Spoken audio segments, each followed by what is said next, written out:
just because you posted a black square on Instagram doesn't mean you can't be racist. Let's get into it.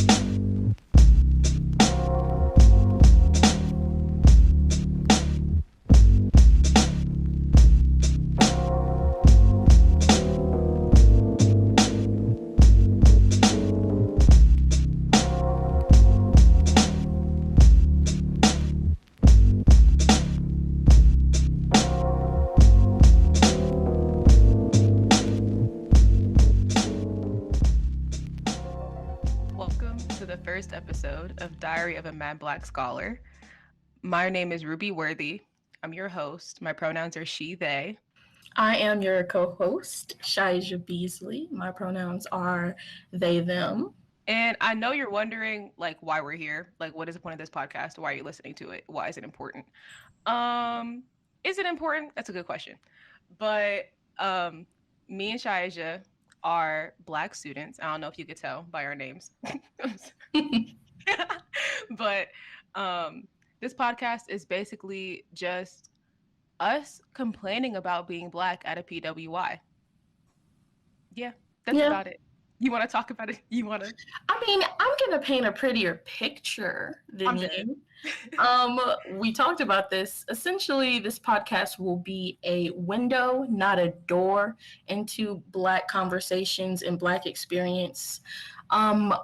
Being on a PWI, there are a lot of spaces that claim they are free speech or we can feel comfortable, but at the same time, those spaces are just not safe for Black voices, even no matter how hard they try. So, yeah, that's what we're doing. Yeah. Okay, but I just want to specify. Like, we do have spaces for free speech, but sometimes you don't need to share the spaces. Like, you get what I'm saying? Like, we don't. I get what you're saying. Oh, listen, can it not be a free speech area that is secluded and not in my line of vision? No, because I'm sorry, but on occasion, I feel that a lot of free speech will meet the murky waters of hate speech. Yes. And no matter how many people, they have PR teams, I'm sure they do, they bring out the kindest, nicest people and they try to present that message. However, it doesn't stop I don't want to call it subtle, but it is the subtle hate speech that they're trying to push onto you. It's, just subtle prejudice, subtle discrimination, just a little bit like, that kind of hurt a little bit. Yeah. It's just like, I don't want to be mean because you're trying to be nice, and I'm not going to say you're brainwashed, but you're brainwashed. No, okay, I'm just kidding. That's a joke. But essentially, I feel like when those people come on, it's kind of like a cult. Please. They're trying to bring us in. They're trying to bring us in. Yeah. I feel like the whole concept, and we've talked about this before, but like the whole concept of a free speech space is like, if you see a group of Black people gathered around at a PWI, somebody's going to walk up to you and be like, hey, what are you doing here? That's all I have to say on that. I mean, it's happened to us before. So yeah, definitely. We were having such a good time, but something about that momentary interruption. Yes. Although it was probably with a pure heart. It just. Oh yeah, but like also like there are plenty of groups of students gathered all over the place. I'm pretty sure that like the person that we could have been ignored that day and it would have been fine. We were just trying to be us, Like, is that person really stopping and asking every single group of students that are gathered around in the public area on campus what they're doing? Yeah, because it didn't feel like. Yeah, and it didn't, and like we knew that like we looked weird because remember the Black alumni walked up to us and was like, "Hey, it's so great to see you guys. Yeah, this is great." And I was like, so like we knew we looked weird. Like we knew that we looked like funny. Yeah, we were very much an interruption in the white. It was like 10 of us though. It was a lot of Black people though. And it was like a whole bunch of us who didn't even like know each other, which felt great. It wasn't like we didn't know each other. We like had like a connection in common, which is like friend of a friend, but also like, oh, we Black. Yeah, and you know, like everybody knew Demon, first of all. Yeah. Everybody knows who that is. So we were like, oh, yeah, I know that person. But yeah, the premise of like this podcast is to like you know, create a space for Black people and like other people of color to like talk. I mean, obviously we can't speak on the other experiences of people of color, because definitely, we don't like, that's not what we do. We don't do that.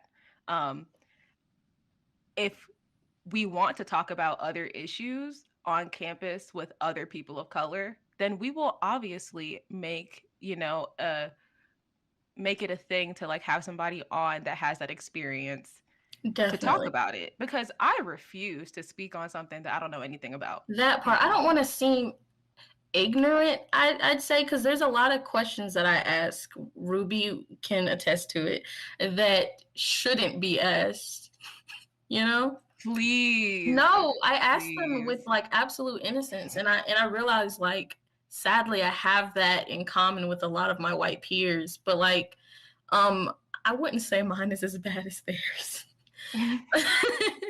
Please. But yeah, I would prefer to ask someone who has experience rather than either make my own assumptions or continue in ignorance. And if I'm proceeding in ignorance on any words, then I hope that someone will correct me, because I'm a constant learner. Yeah, we're really like big on, you know, asking questions, but not like in the right way. Because we know how it feels to be asked stupid questions in the wrong way. Yeah. So we just wanted to like, I think about it for a second, to like further, I guess, solidify, like, I guess not a lot of people understand, because you don't really see a lot of Black people on campus, so you don't really understand what it's like to be Black at a PWI. Like, luckily I was in an LLC, a living and learning community, that where like I had an avenue to meet other Black people and like have like a safe space to speak about the like dumb thing that somebody said about my hair in class. Like, I was lucky enough to have that, but not a lot of Black students do. And like, I do know a few Black people that have transferred because they didn't have that, like they didn't have a space to talk about that stuff. Yeah. And like, I don't know, UNCA is kind of a tricky thing. Yeah, to like have Black spaces, because have spaces in general, because like when we create those spaces, we're forced to share them, because like inclusivity. And I'm not saying that I don't want to share the spaces, and I'm happy for anybody to like come and learn. Yes, but please. Some people just don't know when to not talk. Like that part. like it's hard to like make jokes and like talk about our experiences, and then like have somebody that doesn't know that experience think it's okay to like laugh, or like think it's okay to like joke about it too. And it's like, no, honey. The way that we have to like schedule, low-key like schedule our lives in order to try to avoid that, like that taxing on ourselves. Like we have to like have our time by ourselves just to be Black, and then we have to prepare ourselves to be Black and around white people. I also want to say, last week, first week of classes, I'm letting you know right now, every day we had a new class, we were saying how many Black people were in that class. And I'm telling you, there are some classes where I'm the only Black person in that class. Yes, I remember that. I was like, I'm not the only brown person in my class, but I am the only Black person. And even then, there are very few brown people. Yes. Like, this campus is very white, and there's nothing wrong with that. I just do want to point out, because I feel like me just saying that it's very white is not gonna like get the point across. If I had to word it, I would say, whenever I see someone who is of the same complexion as me, when I'm just briefly walking around a PWI, I see them as an oasis, just a nice fresh Please. bit of air, because everything else seems picturesque and like everyone else is in a bubble that I can't exactly, get into. They have this level of comfort, and I guess it's not a lack of awareness, but like they don't feel threatened. Yeah, like they You know? don't have to worry about that kind of stuff. You know? Yeah, but like I feel like I'm constantly having to like, I guess or just like, I don't know. It's a crazy thing on a PWI. Bro. But like I just want to say that UNCA's campus is 71.9% white. Okay, cool. I just want to put that out there. Yes. You That's looked how up many the white people are there. numbers. Yes. Okay. Look. We're smart. We're scholarly. It's in the name. But yeah, like that's how many. I mean, there are 5.4% Black people on campus. It's not a lot of Black people. It's not a lot at all. Let's not get started on the indigenous population. Oh my God. Oof. Yes, like also like these are numbers that I pulled to like as comparison, but I'm letting you know right now there are like other groups of minorities, like the number is so little. It's so little. Like I do not understand how y'all are out here living y'all's lives. Y'all are built different. I don't know how y'all do it. Well, I'm not gonna lie. That one time I came back on campus, the Asia event, that was nice.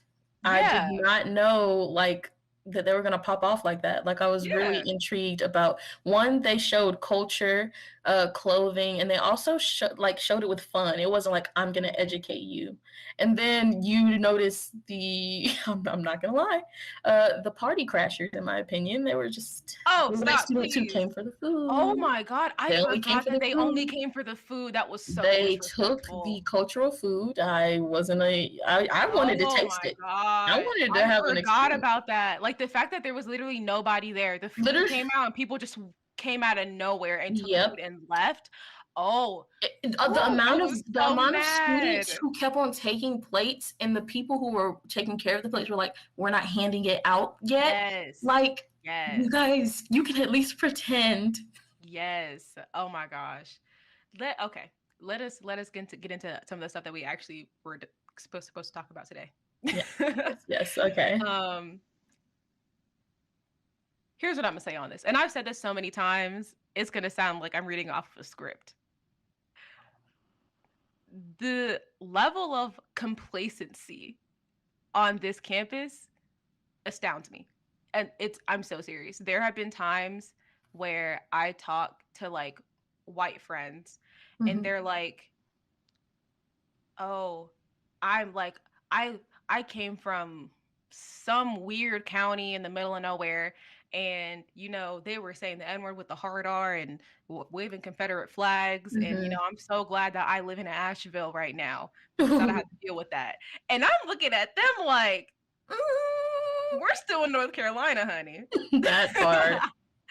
Like, I don't know, like stuff like that.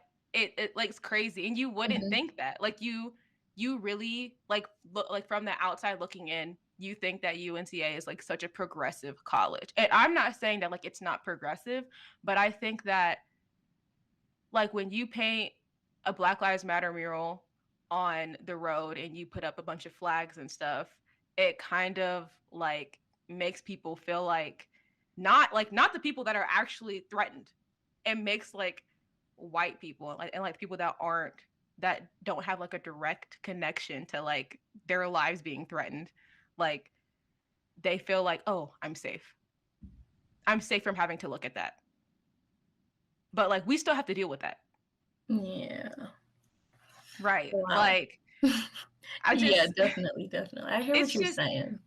It's just like having those conversations and being like, honey, what do you mean?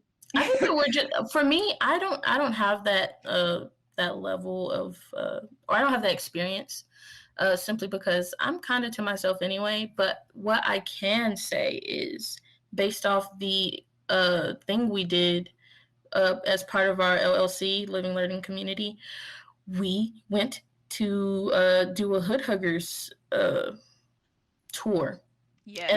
And that really, one, it helps me actually feel like Asheville was like my town, but it also made me like feel connected and knowledgeable about the truth of the The Asheville that history of people are Asheville. so excited about. Like you said, people are so excited to come here, but then they completely forget about, one, the obvious gentrification they pass on the streets on the way to Yes. UNC Asheville, and then also they don't know anything about the harsh history of the Black community here.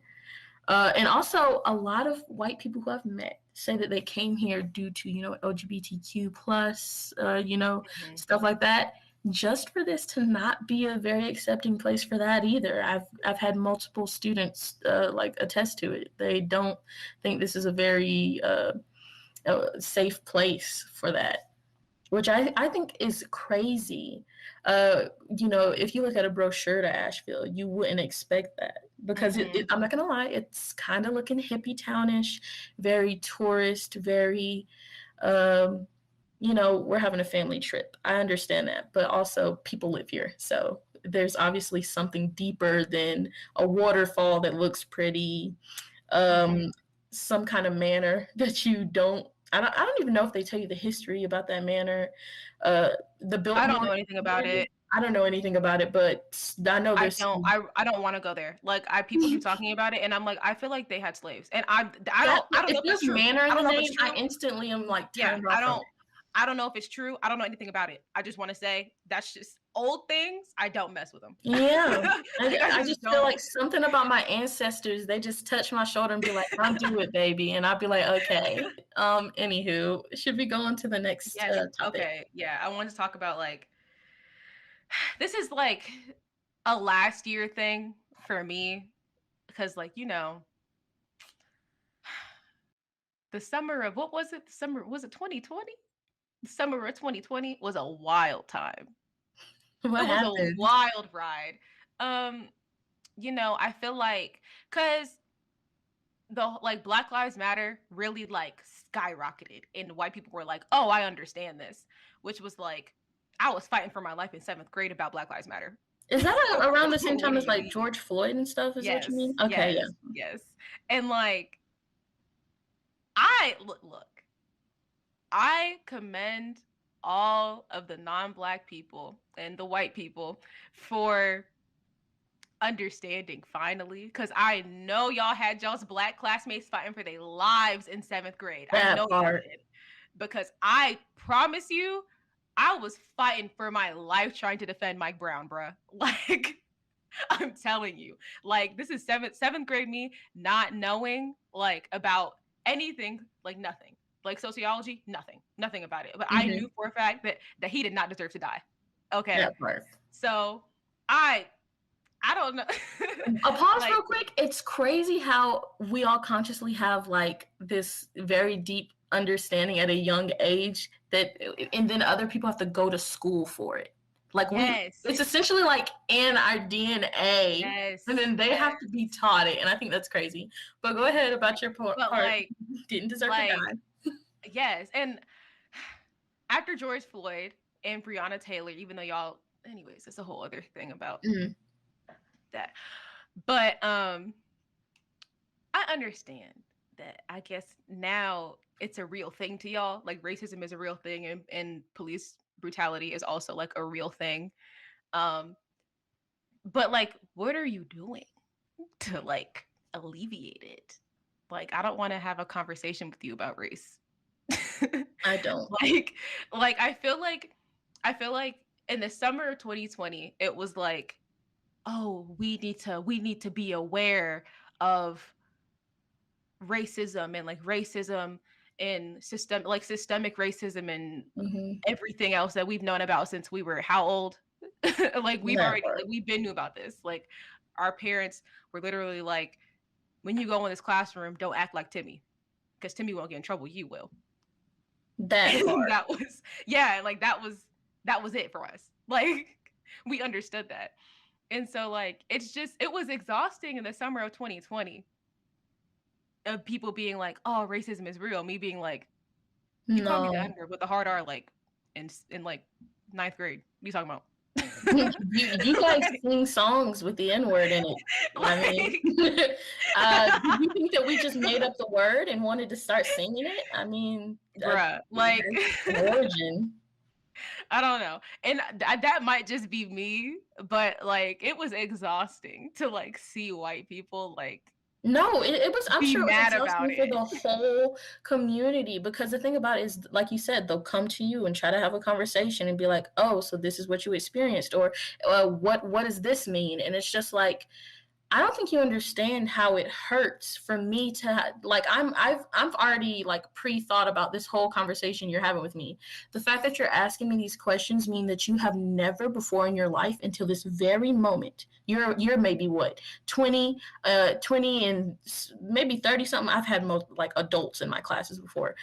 You're 20, 30, and you're telling me right now that you have never once thought about the suffering of Black people on a daily basis. You've never deeply thought or been compassionate about the history that you were obviously taught. I'm sure every American is taught the same history.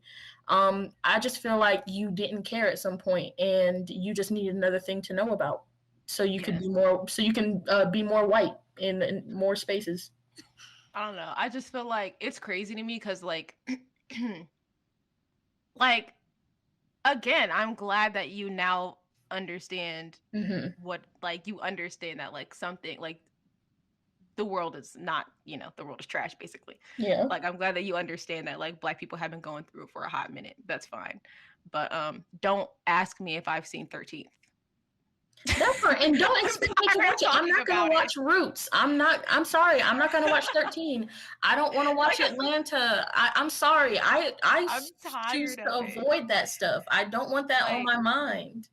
I feel like right now, I feel like we're in like the point, like this era where like, oh, have you like watched this, and oh my gosh, systemic racism is so real, and like the prison industrial complex, and oh my god, colorism, and the thing about it, like all of this stuff. Netflix. And I'm like, honey, let's talk about Steven Universe. That part, because the thing about it is Netflix has like that whole docu-series document section, and then it's just like, oh, you're gonna learn about Black stuff today, and that's the only way people are like, oh, I should watch this, because there are plenty of people out there who just enjoy watching documentaries. They like learning about stuff, but the fact that like that's how it has to be given, like that information has to be given to them. It has to be presented in an interesting way rather than like, okay, it's a hard pill to swallow. You need to take time out of your day to actually try and research this. Don't get a secondary source that was meant for, to some degree, entertainment. It's not hitting for me. Don't make it pop culture. Don't make it pop culture to learn about my life. That's truly what it's become. Like Black Lives Matter has become like a part of pop culture. And that is like, it's so annoying. Like, it's just like, it's become like a buzzword. BLM is like a buzzword. And this brings us into the topic of performative activism, my favorite. Ooh! I am... Okay, so essentially what I'm worried about is, like you said, summer 2020. People were doing the thing for Floyd. I get it. It was amazing. A whole lot of people were putting their work in. And then it was the black squares. Okay, wait. Run it back. First of all, here's my thing about the protests. Yes, the white folk were out there doing what they had to do. Yeah. What are you doing now? That part, because I don't know if they knew, but social media, like acts of social media activism aren't doing very much of anything. No, I don't. I honestly do not care. Like, you can post whatever you like, and this is strictly like white people. Like, Black people we don't have to do anything. I'm sorry. We don't. But at the same time, a lot of Black people, they do post a lot of stuff that's helpful. And I mean, I get it. Yes. You want our white peers to understand or something like that. Like, I get that. But when white people are like, oh, I have to be a part of this. Like I said, the black square thing, you are actively blotting out those little PDF things and that information that Black people have been putting up for months. Wait, hold up. We have to, because some people might not know what the black square was on June 2nd, 2020. Okay. I don't know exactly what happened, and I feel like this was like a national phenomenon. I don't know how it happened like this, but people were like, "Ooh, post a black square with the hashtag." Was it the hashtag Black Lives Matter? It's hashtag Blackout Tuesday. Blackout Tuesday. It was hashtag Blackout Tuesday, but there had already been like it was just like people were also hashtagging like other popular hashtags with that hashtag, and so when you scrolled through like the hashtags that like had Black Lives Matter and people were posting like educational stuff or just like stuff about like just like injustices and stuff, you would just see black squares. Yes. And it was counterintuitive, but also at the same time, like what is that black square gonna do? Like what is social media going to do? I think we need to realize that social media is not real. It isn't.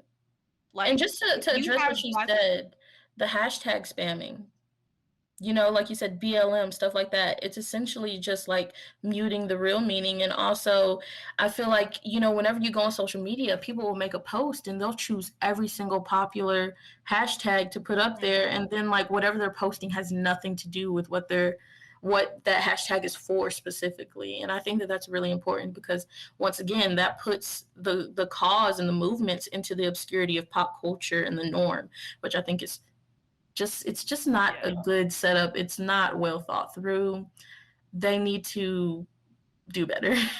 Yeah, I just think that like social media is crazy. But like it's not it's great. just like I feel like a lot of the times, and this is just like our generation in general, that like we think that social media is real. Like we think that just because we show solidarity on social media, the real world is going to change. Yeah, pretty and much. that like that's just like on all of us. That's just on all of us. That's why I don't post anything up there. Like I see my friends posting stuff and then I have that secondary thought like, oh, what if I don't repost this, or what if I don't post stuff like this? Does that mean that show to them that I'm not actively thinking about this or something? But like I am, and what I put on social media is up to me. I feel like social media is not meant to be that in depth. Like I get to choose what I want to share. And it just so happens that I want to be human on social media. I don't want to, I want to be me. I don't want to have to keep on thinking like, oh, what's the newest problem? Oh, let me post about it. Because at that point, what is it doing other than letting my mutuals, because that's who I allow to see my feed, know that this is what's on my mind at the moment. And if I want to talk to them about it, then I will literally reach out and talk to them about it. So that's why like the use of social media for me, it's very obscure. I don't really know how to use it that well right now, but I just know for a fact I don't post anything like a BLM or something like that. I don't post all that. But like you don't have to. Like I feel like that's also like what we need to get at here is that like you don't have to post about it. You don't. like obviously, and I'm like that's also like there's also like a gray area of like what is being circulated, you know? So like if you see something that's like educational and you want to repost that, that's fine. But are you learning from what you're posting? Like do you genuinely believe that like what you're posting is like right, and are you educating yourself, and are you like doing the daily things that you need to do to like be anti-racist? That part, because the thing about it is you can briefly read it and then after that you'll forget about it, but do you try to like go outside of that post and look into it further? Because I'm not gonna lie, when I see it, I'm just like, okay, I'll post it for white people who follow me. Hopefully they'll because me, I already know majority of what's being posted in those info things that they have on Instagram and stuff. I learned the occasional new thing, but at the same time, it's again information that I can pass on to my white peers, because in no way me acting on it will really change much of anything, because I'm not gonna lie, our voices are being silenced on social media. And a lot of the time what we do is when we have these movements, we go to social media because we know that's where everyone is. Because, like we said, they think social media is real life. Everyone's always on their phone scrolling through Instagram, TikTok. So we have to go on those platforms to do it. So when, like we said, people go up there and they're like, okay, we're going to show that we care about this movement, like, you're kind of putting that movement on pause, because the people who know what they're doing and know how to traverse this situation, the platform, and how to reach out and connect with people they need to, it's being blotted out. You're not doing anything. Like, just talk to your peers, talk in real life, bring our problems back into the real life, because they are real life problems, not just quick little things you can think about for a second and then forget about. Like, you need to be invested. And like social media, you know, that's just how we connect. That's how we like, communicate. So like I understand like having to post stuff, but it's also like social media, like what is it at the end of the day? Like you post your little infographic on your Instagram story, not on your feed, on your Instagram story, and then you close your phone and then you go to class. But what are you doing? Like, or what are you doing to like actively like be anti-racist? Like, and that, and like the social media aspect is like not like, it's not even half of like when we talk about performative activism, because I'm talking about like the Black Lives Matter sticker on your water bottle, or like on your computer, or like you saying, ooh, Black Lives Matter, or like the Black Lives Matter in your bio. Like what is like, here's what I have to say about that. What does that have to do with anything? I view the creation of merch for movements like these, I kind of see them as like a gray area, simply because there's the people who actually care, and then there's the people who essentially do the jean jacket method, is what I call it. Because, you know, people will get a jean jacket and they'll put pins on it, and that's how they find their people. You know, I've seen it in the LGBTQ community all the time. You know, they got the little flag pins and stuff like that. And that's how you know where your people are, you know. And I understand that's kind of easy to do, especially if you're like on a college campus, because then like you briefly see it, you see, oh, there are people who are thinking like me, who care like me. But at the same time, you have to understand, by actively purchasing these items, there's also a con to it. Okay, wait, but also at the same time, are you buying it from the right place?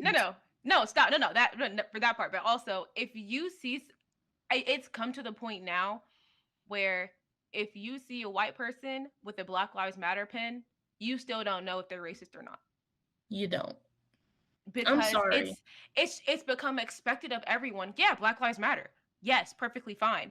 But there are some people that still don't understand that we have all of us have been raised to hold certain prejudices and like feel a certain way about certain people, and even ourselves. Yeah. Like Black people have been raised to feel a certain way about ourselves. That part. So like so like if I can understand that, I need you to also understand that, like, when you see somebody with locks, do you call them dreadlocks? Or do you call them locks? Yes. Or like, and like that's important. Or like when you see a Black person on campus, do you automatically assume that they're an athlete? Like, these are important things. Or like, do you like it's just like, do you speak on certain issues that you shouldn't be speaking on? Like, do you think hair is just hair? Like, do you not see color? Do you not see color? And like, so like that kind of stuff is like, there are so many people that we have the bar is so low. It's so the bar low. is so low. And it's like, we have set the bar to be that low. That the bar is low. I get what you're trying to say. But like, we have made the bar so low because we were in middle school and high school fighting for our lives just to get our peers to say that Black Lives mattered. Yes. And now that they're saying that, you get a pat on the back. But I feel like they shouldn't get a pat on the back. I feel like yeah, but like what I'm saying is that, like, they did get that pat on the back. Like and they get it from their peers. They get it from their white peers as well. They're like, oh, you're part of this group now too. Like, yeah. But also, like, you can't deny the fact that when you see white people finally being like Black Lives Matter, you didn't you felt relief. Because like at the end of the day, we weren't. I had expectations. But like and they weren't met. We weren't at in the heat of the moment of summer 2020. We weren't pressed about the after effects. We weren't. We weren't pressed about everything else, because at the time what we really needed was for white people to understand that we matter. Mm-hmm. And then later we're having these conversations with white people that we think are our allies, and they have Black Lives Matter pins, and they have Black Lives Matter in their bios, mm-hmm. and they retweet stuff, but then they say something racist, and then it's like, oh, wait a minute. Whoa. And then I guess it's expected for us to call them out, but like if you actually cared, you would have probably tried to look into your habits and try to learn what you do that could be racist, that is ingrained in racism and prejudice, and then you could try to better yourself as a person rather than being like, oh, I learned something new today, and that's it. Yes, like I feel like, and like that's just, I mean, then again, it's not on us, but also it's not on us, but also like now is like the time. Like I feel like last year was an interesting time, and you weren't on campus, so but you heard about it, but like I heard a little bit. Last year was crazy. Like this is after George Floyd. And the election, the election was happening. Yo, it was a stressful time. It still is. No, I just want to say, it was so wild to me to be sitting in these diversity trainings and white people being like, it's just so exhausting. I'm just so emotionally exhausted, and I'm like. And that's the thing about no, but the thing about it is that it's crazy because literally that same year I had a cousin who was killed by the police. And I'm sitting here and they're like George Floyd, and I'm like, just yeah, he was one of them. He was one of them. This isn't a game. I don't think they understand that we look in the news pretty much all the time and see that at least 40 Black people have died. No, literally, I'm going to say right now, when I saw the video, and I did not watch the entire video, but when I saw George Floyd trending, because I don't do that. That's no. Why would I ever watch your mental health? Yeah, and it just makes me angry to be angry. Yeah, when I watched the video and when I saw the hashtag, I literally thought, okay, they did it again. They're not going to do anything about it. I definitely didn't expect anything from it. Yeah, I did not expect anyone outside of the mutuals that I had on Twitter to care about it. Yeah. Mind you, they still did him dirty in the process. They showed him in a mugshot and etc. So it wasn't like a pure moment. It was all still contaminated with the usual things we have to see. But a white man can murder his wife and children and still. Yo, we're not gonna. Yo, I'm just being honest. Didn't that just happen? Didn't it? It was a white man. He killed 2 toddlers and his wife, I believe. Yeah, and they showed a picture of and it was a family picture and they were smiling. Yes. Where's his mugshot? The lady who recently, I think she used her car to run over two Black children. She got a mugshot, but she was smiling in it. I just so it didn't feel good to see her mugshot.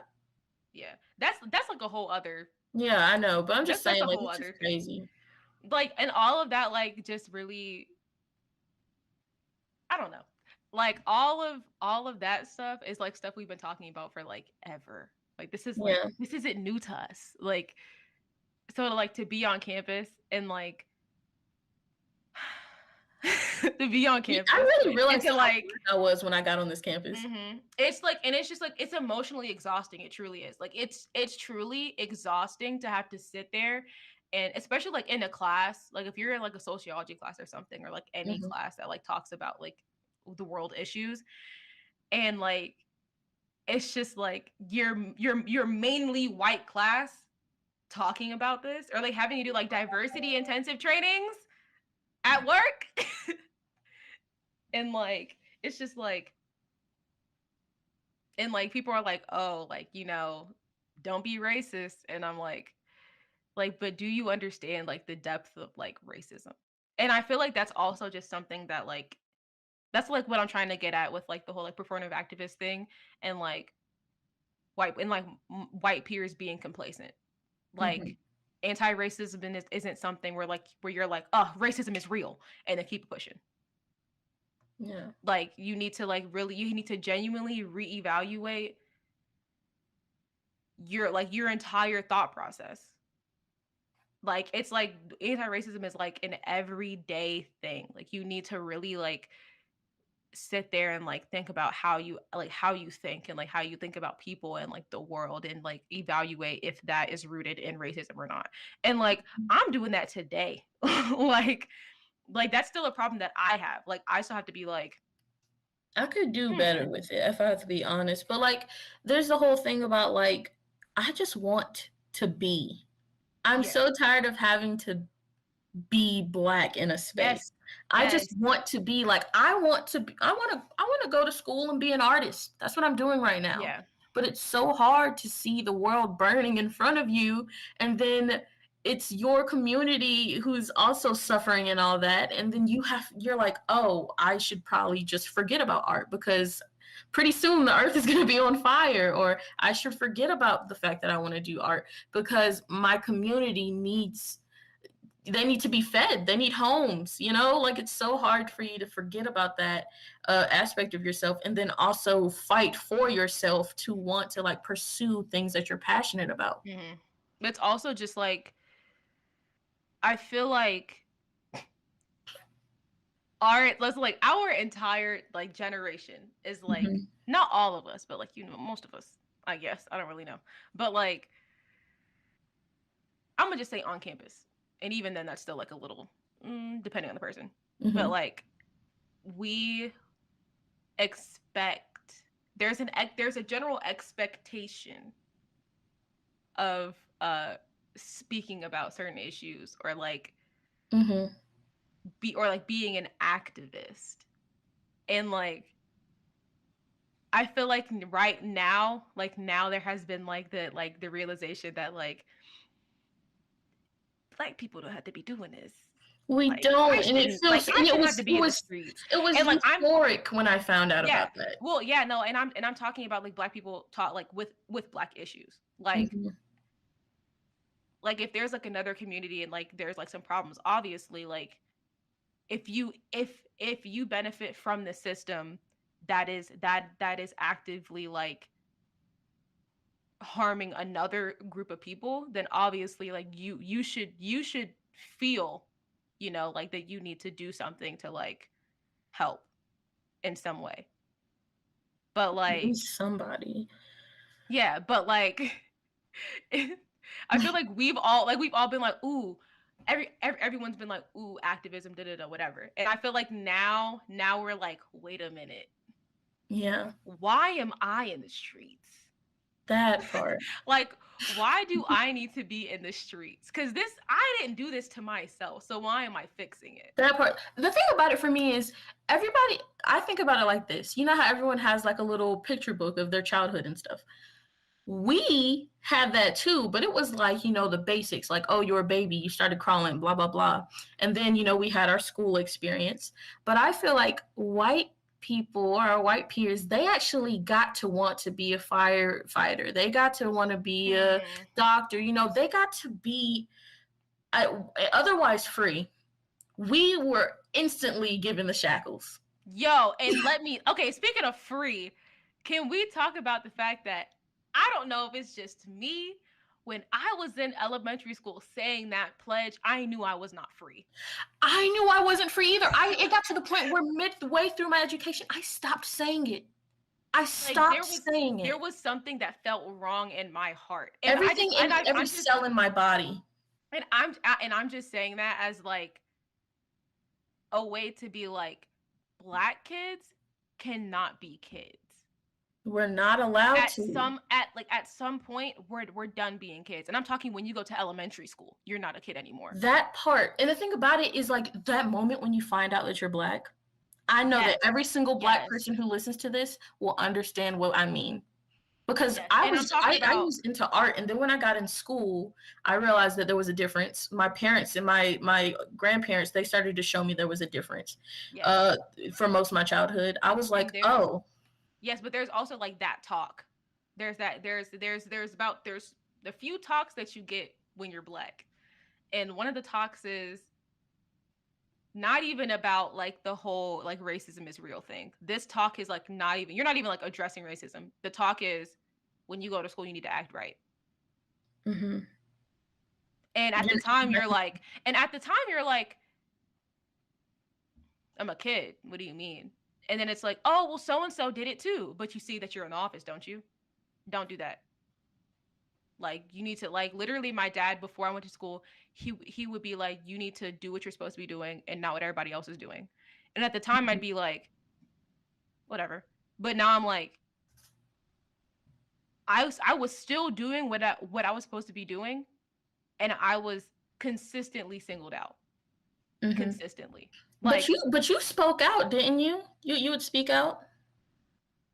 You're your father's daughter. I know you did. I am, yeah. And I am so envious because I was the teacher's pet, but deep down I wanted to scream 24/7. I wanted to be heard. Yeah, but I was silent, and I was an artist, and I was also told I can't draw. And there's a time and a place. Oh, yeah, I hate when people would tell me that.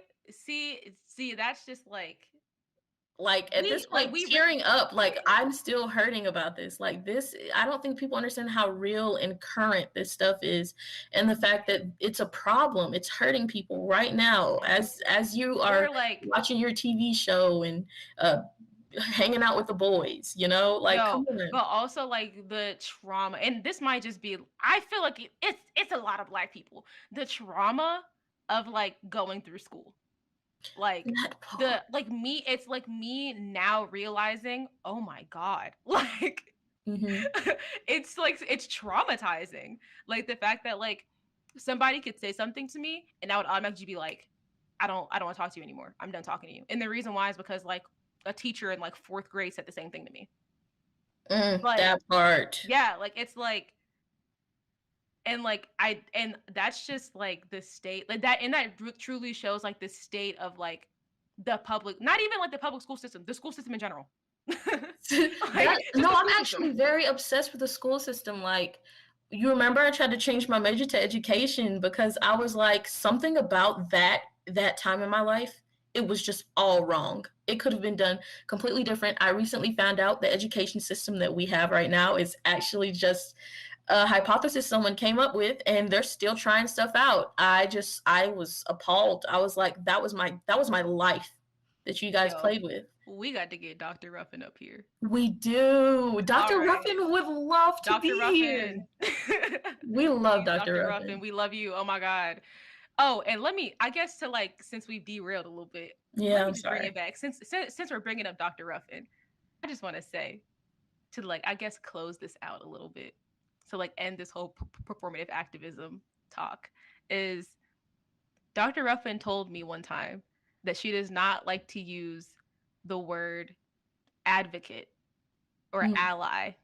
She says co-conspirator, because co-conspirator has more action to it. You're actively doing something. You're co-conspiring with me to change the system. That part. When you're an ally or an advocate, what are you doing?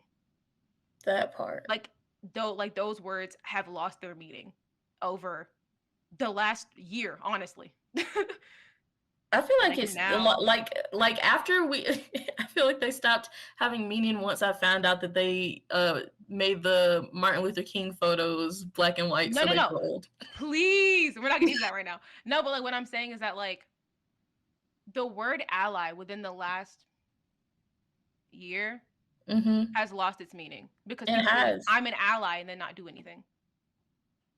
It's like a Like patch. Bernie It's like a Sanders give me a was a cookie real patch. ally. Bernie Sanders was a real ally. He was out here in the street. Yes. Like that's what I'm talking about.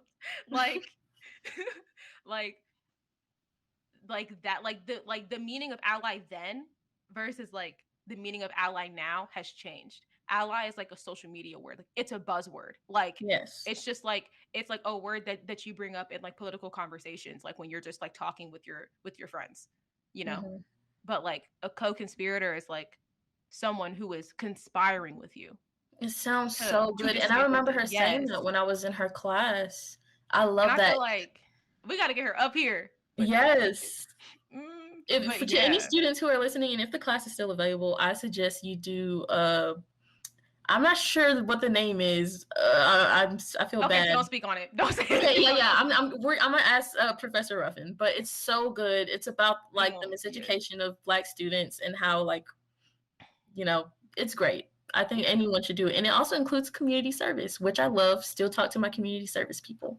Yes, but basically, like, I guess this whole talk was us screaming into the void the void about.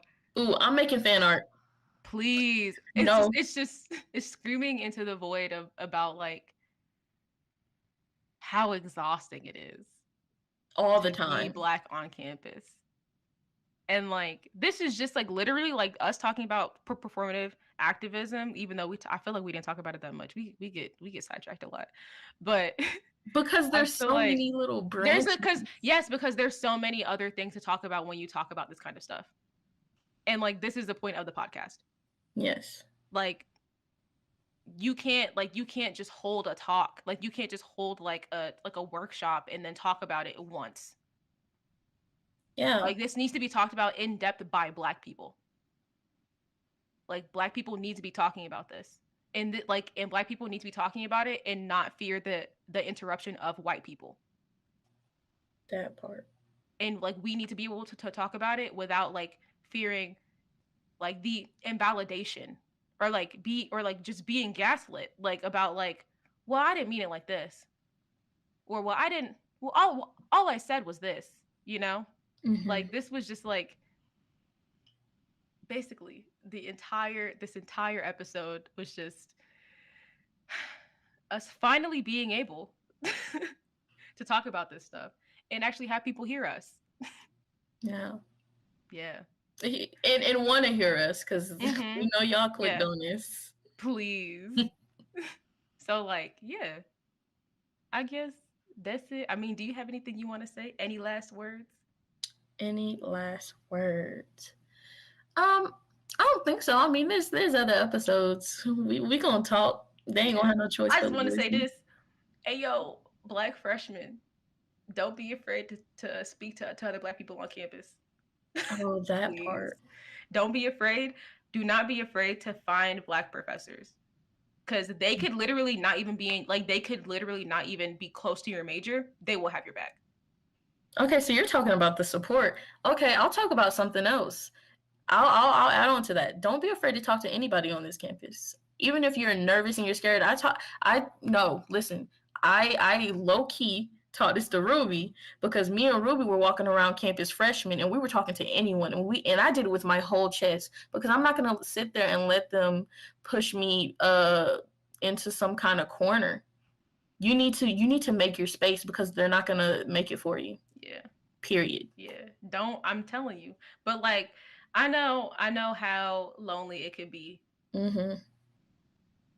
I mean, unless you join the LLC. Please. But like I know how lonely it could be to like not be around people who like have the same experience the same experiences as you. And like do not be afraid to like say hi to the Black person, the only other Black person in your class. Or like don't be afraid to be like, "Hey girl, I love your hair. Who did it?" Yes. Like or like truly just like be like I promise you, if you saw that Black person, they saw you. Yeah, definitely. Like, and that's all I got to say on that. Don't act like you don't know nobody. Stop.